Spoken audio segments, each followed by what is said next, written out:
Wow. So let's begin. I'm guessing it's the first time that you've both seen the film in its entirety on the big screen. I mean, what are your initial reactions seeing it now?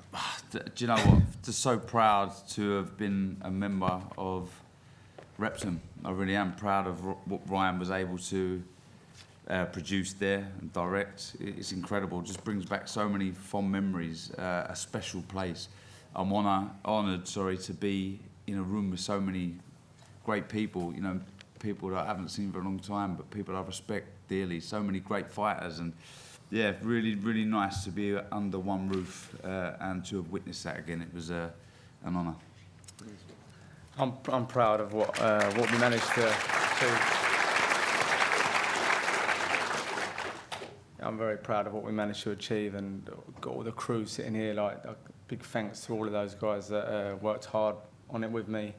And yeah, it was a tall order to do something that I felt did the club justice, did Tony justice, Gary justice, and yeah, did the best I could, and I'm proud of it. Yeah. No, it's a fantastic film.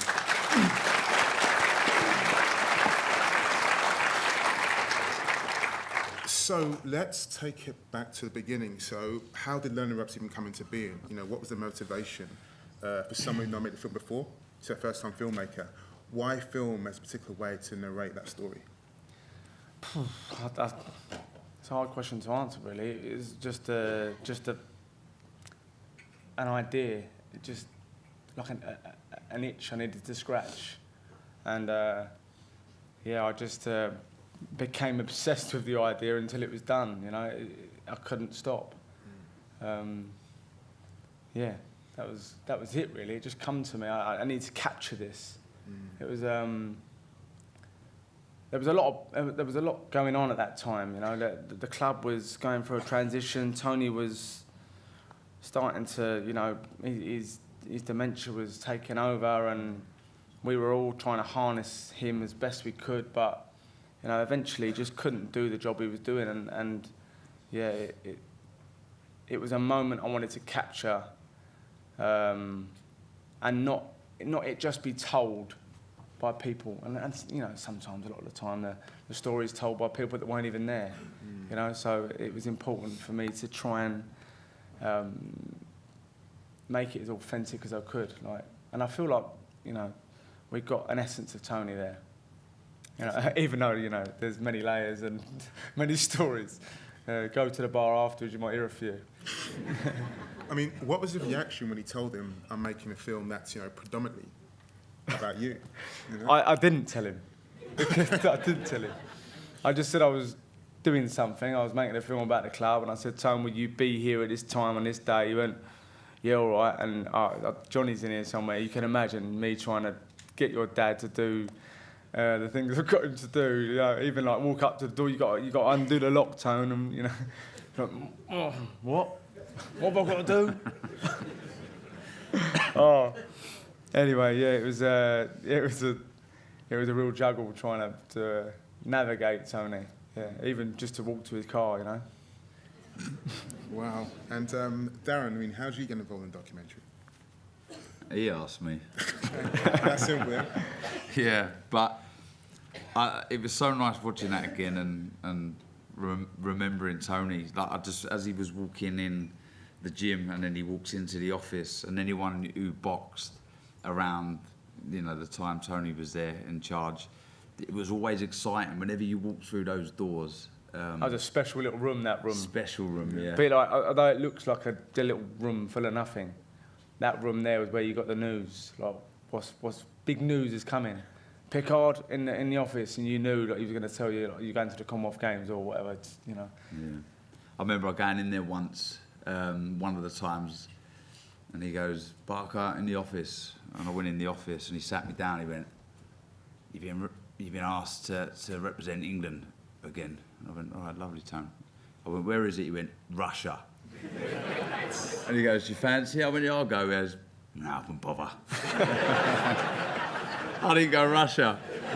Yeah.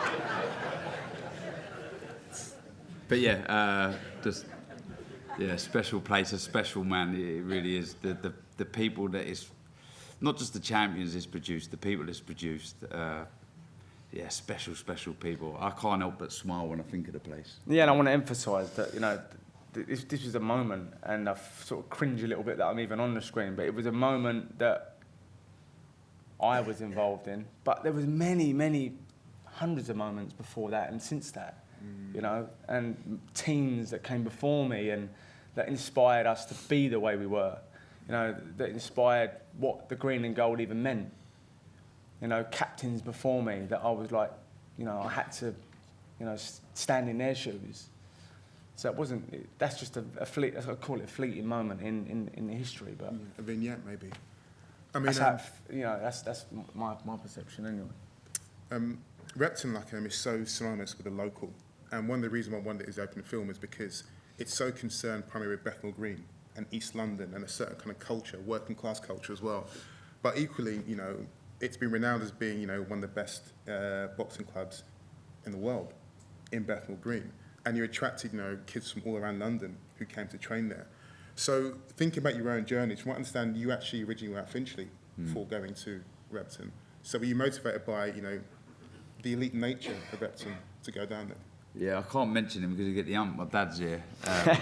But my dad boxed for Repton, and I think in my mind it was always in the cards if I was going to be serious about boxing that I would move to Repton one day. And one of the young boys there, I don't know what one it was, but he said about he just wanted to be on the wall.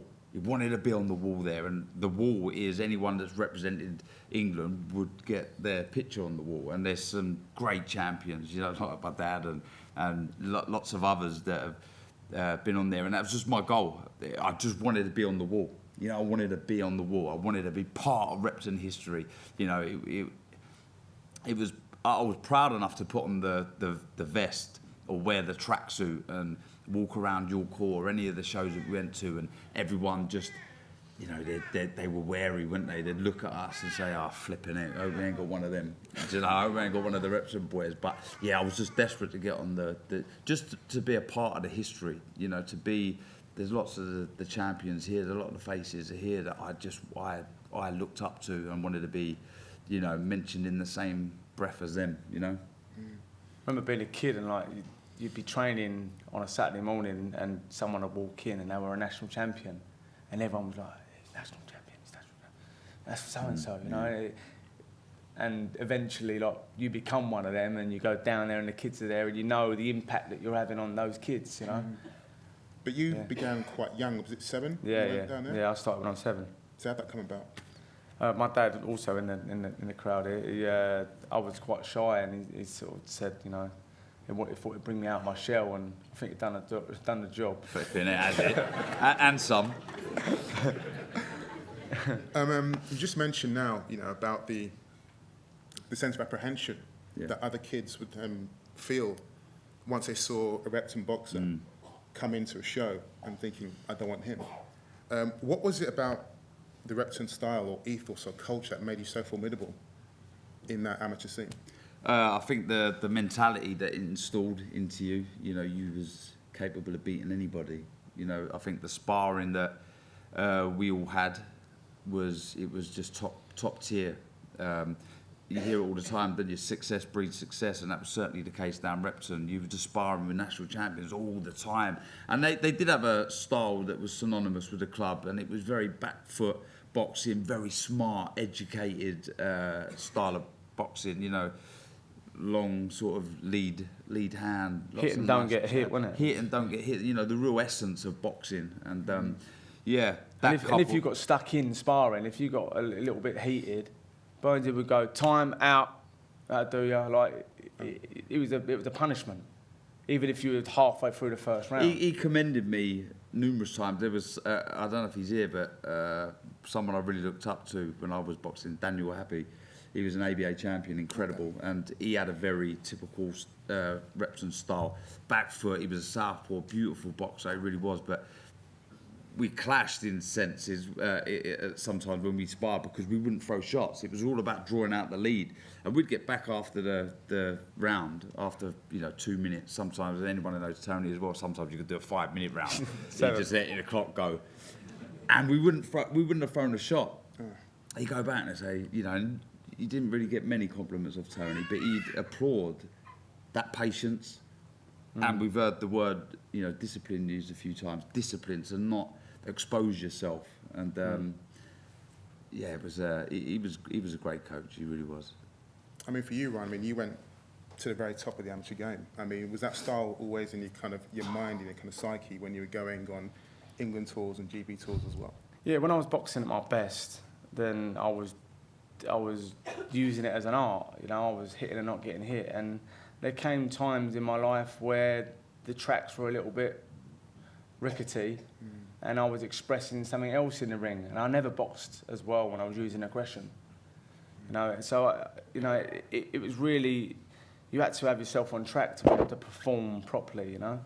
And like I say, that was installed, it's like brainwashed into you, because if you'd done a round where you lost your temper out, you got punished. You're there to spar, you're not there to skip. You don't want to go and skip it in the bag. I've travelled an hour to get there because I want to spar. You get one round, and if you lose your temper, you're out. So that was like, you know, almost like a dog given a treat, you know? You know what I mean? I watched the film obviously many times, and thank you so much for sharing it with me some years ago. Still, one of the most effective moments in the whole film is, of course, the reflections on your late brother, Gary, and the impacts of his death, upon so many people. I mean, and how that kind of propelled you, to your fight against Gil in Atlantic City. I remember watching the fight myself, and the body shot you took, I thought he's not getting up here at all. And what was going through your mind, if that anyone asking, with all that emotion, all that kind of motivation to get up again? I mean, I'm naturally very competitive, and I didn't want to stay down. I was desperate to get up, but everything in my being was saying stay down. It's your instinct when you're that hurt. But I'd set out to dedicate everything I could to my brother. So the memory of him, the vision of him, got me to my feet. It was something that, I don't know, it's almost like an out-of-body experience. I don't want to go on too much and dramatise it loads, but it was, I was unaware of the count. I was unaware of what the referee was on. I was just desperate to get to my feet, and I'm glad I did. Absolutely. I mean,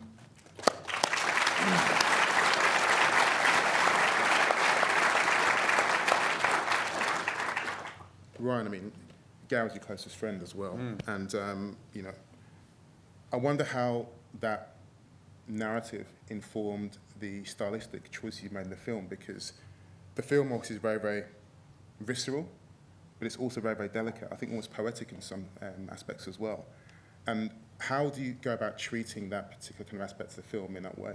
Because we've spoken a lot about, its impact upon yourself, but also the film seems like a kind of cathartic moment for you as well. Yeah, look, I was very aware of, the fact that, I was in communication with Darren. Darren's granddad, who's sadly no longer with us, he had all of the video footage, and they trusted me with this footage, and I understood I'm part of the family, do you know what I mean? I understood the impact. So I really had a mission to deal with that as sensitively as I could, because it deserved it, and I really, it came from my heart. So that's why I was nervous walking in here today. It really come from my heart. It wasn't just a film for entertainment. It really wasn't. It was, like you said, it was a poem, to the ones I loved. Yeah, Ryan's probably.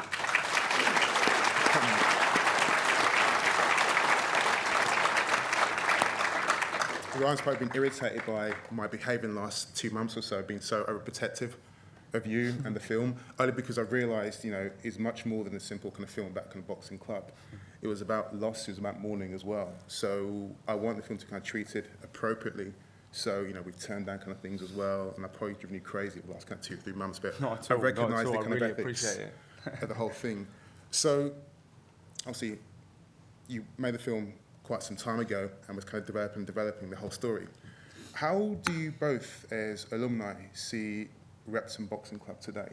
How has it maybe kind of changed when you're first making the film to 2026? Wow, I mean, it lost its father, you know, and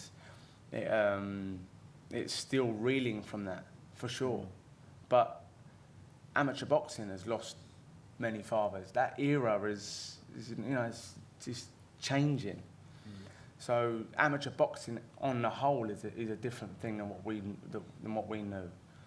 But the club, I mean, the club itself, I mean, it was Repton Boys Club, and I'm sure you noticed, you know, it was men only. And I purposely kept it that way because at the time when I started filming, there was conversation, it has to be Repton Boxing Club, we're going to have to let women into the door. And I knew that was going to change things. And I was asked a question, what do you think, Ryan, about getting women in here? I said, well, look, I'm not going to shout it from the rooftops. It's going to change things. If I could keep it the way it is, then I love the club as it is, Repton Boys Club. But I understand that we need to change with the times. And, I mean, I don't want to say I was right, but, you know, the first woman that boxed for the club, she's sitting here with my 2 kids, so things did change. Lisa. But yeah, it did really. It did. Lily's smiling. So it did change a lot. That changed things a lot, and you know the old guard are all, you know, they're getting older. You know, Kelvin's up here somewhere. He's like family to me. He's my matchmaker. Yeah, I mean, Dave, the chairman, couldn't be here sadly. His wife's not very well, so he couldn't be here. But these people, they're getting older, and I feel a responsibility to try and dig my heels in and try to, you know, make the club keep its ethos. It's magic, you know, because the sharks are circling. You know, they want to take a piece. Amateur boxing, everyone wants to be involved with something special. You've got to really, you know, understand it to be a part of it. That's how I feel anyway. Yeah. I mean, Darren, you're a noted broadcaster now. You go up and down the country, around the world, watching these kind of people come through. It's getting harder and harder, isn't it, now, for amateur boxers to try and make that step to professional game, isn't it? Yeah, it is. But boxing's always stood the test of time. It's always been there. It's had ups, it's had downs, it's had stars, it's had the rebirth of numerous fighters, and they come, they go. Characters come, they go. But like boxing, Repton will stand the test of time. Champions will keep being produced. Characters will keep coming in and out of that gym. What we all done as fighters, as coaches, as matchmakers, as everything, that is a part of that club now. Our pictures, everything is within those 4 walls, and that doesn't leave. That will stay there forever, and that will transmit, that will be embedded into the future. I can't speak about the future of amateur boxing in this country, but I can speak about the future of Repton, because it will keep doing what it does. It will keep producing proper people, proper champions for ever, for as long as the, what is it now, 99-year lease, or what is it now, 999. Yeah, 999-year lease or whatever. It will keep doing what it does, you know, because there's history in the club. There's special people that help build that place, and that will never leave. It's like you know, like when you walk into a house and when you walk into a house and, you know, the family obviously, you know, love their kids, and they've got pictures on the wall of their kids, the ones they love. They want to be constantly reminded. I had that realisation that Repton has done that for us. Burnsy done that. Dave done that for us. We're proud of you. We stick you on the wall. It's like we love you. You know, and that's been going on for decades. You know, that's. I mean, it's a special thing. Amazing. I want to open up to kind of questions in just a moment from the audience. But before we do so, I did a BBC Radio 4 interview alongside Steve Bunce, who's here this evening. Thank you. And in our conversation, he told me unequivocally, without argumentation, that Rocky 1 is the greatest boxing film of all time, and I had to concur. So you two, as former boxers, now in the kind of film world, what are your favourite boxing films of all time? Well, bar the obvious. I might have to agree with Steve, yeah. I like Rocky 4 as well. But yeah, like, I don't think Sylvester Stallone knows how pivotal he's been in boxers' lives, even though he's never fought. I used to watch Rocky films before I boxed, you know, in the day. So yeah, I'd have to go with Rocky, yeah. Rocky 4. Second, obviously. Right? Like, as in, when we were Kings is an amazing documentary. I love it. Fighters is also a great documentary. Fighters, I really recommend anyone here that loves boxing and film should come to those two. But as far as boxing films depicting boxing, and me not thinking, oh, come on, you know what I mean? Come on. I love Jawbone and Journeyman. I love the two films. Johnny Harris is here somewhere. Johnny Harris wrote Jawbone, and that's one of the films that I would say that's boxing. You know, it feels like boxing. Rocky don't, to me, you know. And as much as it's romantic, it's not boxing.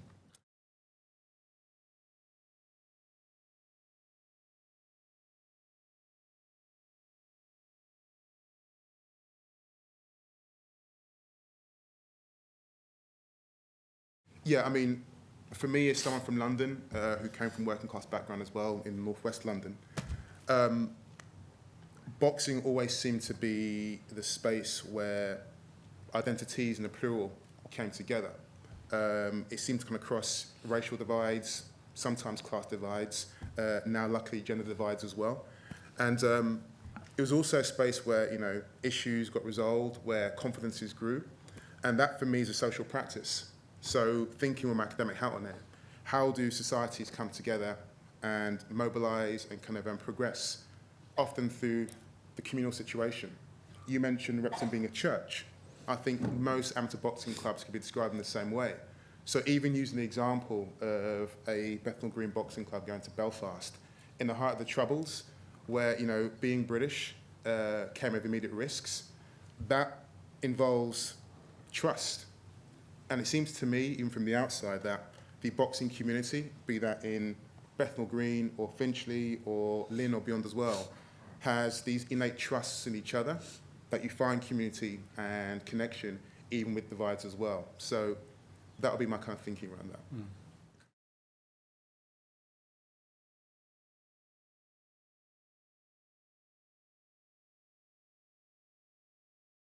Oh.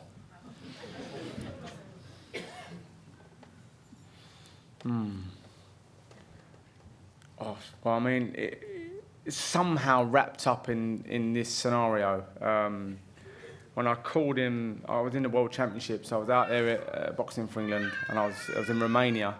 I think I was 17, and I called the person that I need to call, you know, because I've just beat the Yank, and I've got the Cuban next.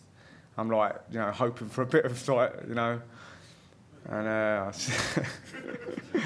said, Tone, I beat the Yank. He went, well done. He went, who you got next? I went, I got the Cuban. He went, fuck. Shall I book you a flight home now? But what he was doing there was, he was saying what a lot of people were thinking. And he was just...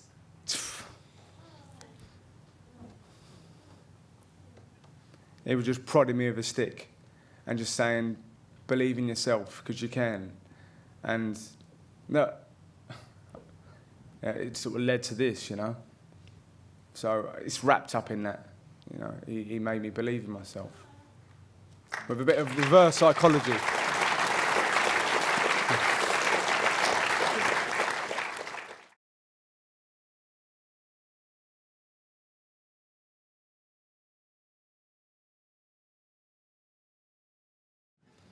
I've got a couple of ideas, more than a couple, but two main ideas, and one's documentary and one's like a feature drama. In answer to your question, would I make a boxing film? The feature drama is built around boxing, and my feeling is at the moment, and that might change, but my feeling is that if I was to make a boxing drama,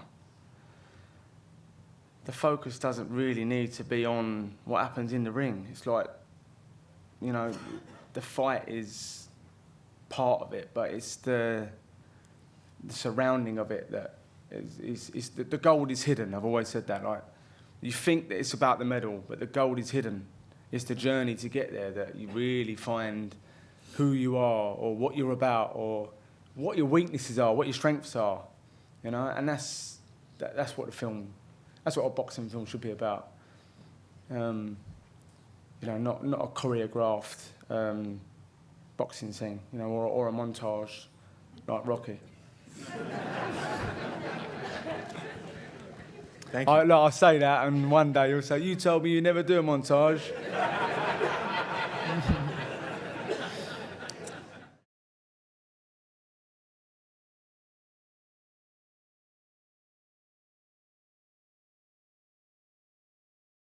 Yeah, the beauty of it is, I've been there since I was 7, so I had access to all of those years of people that I've met, and I was trusted.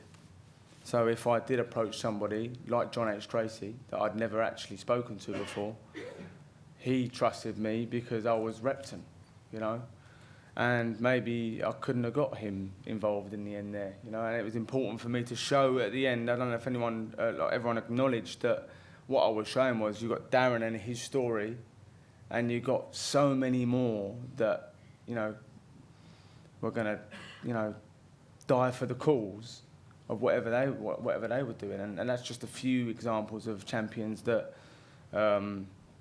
managed to get to the top of the sport. And there's many, many more that, you know, like myself, never turned pro, or, you know, never won gold medals or world titles, that, you know, tipped their hat to boxing. And there was loads of people that, you know, I wished I could have got on and couldn't, but I wanted to show a broad view of the club, and that had to be at every age point. And I lived through each age. So you had the nursery, you had the juniors and the youths, then you had the seniors, in a different order. But then you had the committee, and you had the old boys, and you had the coach. And I just needed to show the full breadth of the club. And people came to me in my mind along the way, and it just naturally fell into place. And look, we've acquired multiple world champions since the film was finished, or, you know, shot. And I thought about, you know, I should get him down, you know. We had 2 brothers, both become world champions, Sonny and Charlie Edwards, you know, both Repton boys. But it was the moment, it was that fleeting moment at that time, and I accepted that in the end, you know. Instead of constantly trying to pull people in. And even, look, the film pays homage and in honour of Tony Burns, and there's other people up on that screen that are no longer with us. But I didn't want to make it like a graveyard at the end. I was tempted to say, oh, you know, in homage to all of these people, but it was Tony Burns. But, you know, pay respect to, you know, the rest, Billy Taylor, Graham Mountain, Bobby Beck, all these people that, you know, gave their time and energy to the club. You can't fully encapsulate the club in 50 minutes. It's impossible. So I was happy that I got to where I got to, and I'm proud of that, you know.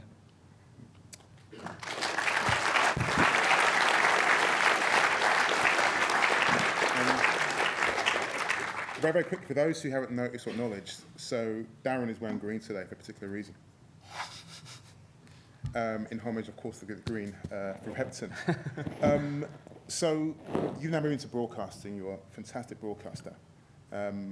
How do you think that Repton, that kind of culture that you experienced, has kind of prepared you for that transition in terms of the ability to kind of speak to, you know, millions of people, you know, either through kind of broadcasting or television work or beyond as well, it takes a lot of kind of confidence and natural ability, I think. Yeah, I think nothing was harder than coming out of Repton unscathed. You know, passing that test, I guess, prepares you for anything. That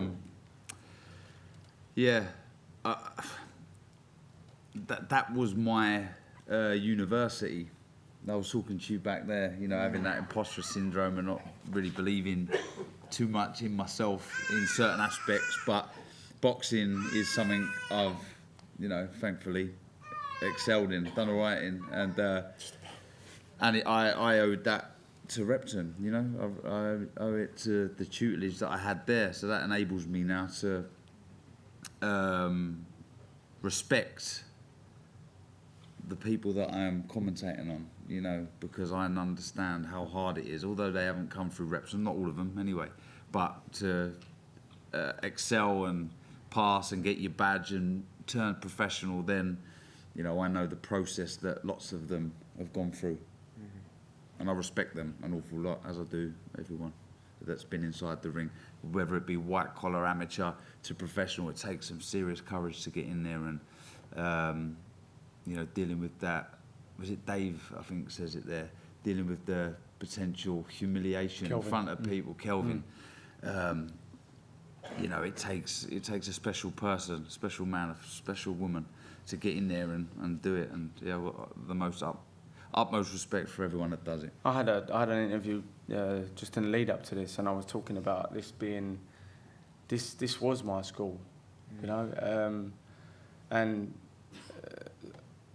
my school weren't great, as in my state school education, and I honestly look back at that and think all they were doing was putting barriers in the way from me progressing and fulfilling my potential. Because they were telling me, you know, you've got to do it this way, that way, or in the end, I did it none of that way. I did it my own way. And that only come from, like Darren said, you know, putting yourself through the grinder and actually putting yourself on the line and boxing. So nothing phases you. You have the ability to psych yourself up for any scenario. You know, to stand in the room with anybody. You know, to stand and talk to anybody. No, you kind of learn that you're all the same thing. You all bleed the same blood.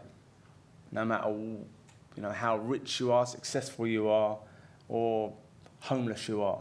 You all bleed the same blood, and you learn that. So it just, Ray Winston said it once, it stands you in good stead for anything you go through. That's my view. Sorry, I just jumped into what you asked, Darren. Could have said it better myself.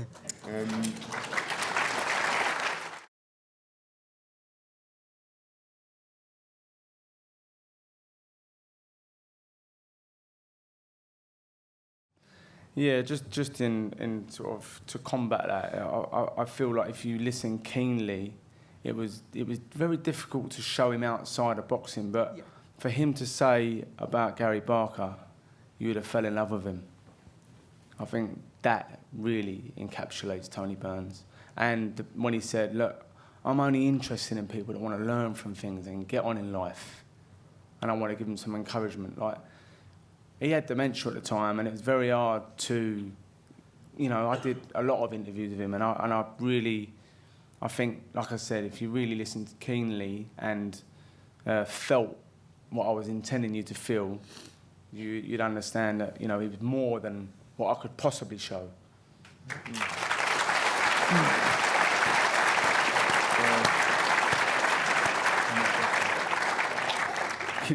Can we have one more question? My son's desperate down here. A very, very quick question from dear Ray there. I wanted to know what inspired you to make the film. Okay.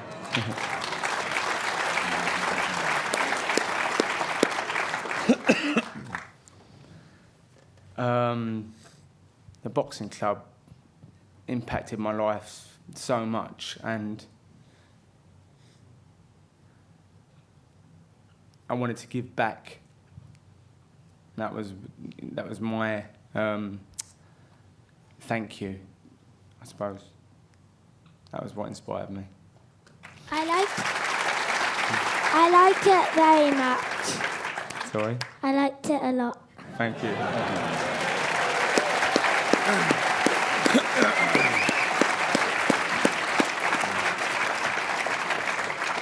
I think that is the best endorsement to wrap up this evening. So we do have to kind of wrap up, but please obviously you can remain with us, in the bar and beyond. But for now, please join me in kind of giving a massive kind of applause to Ryan and Dan Barker.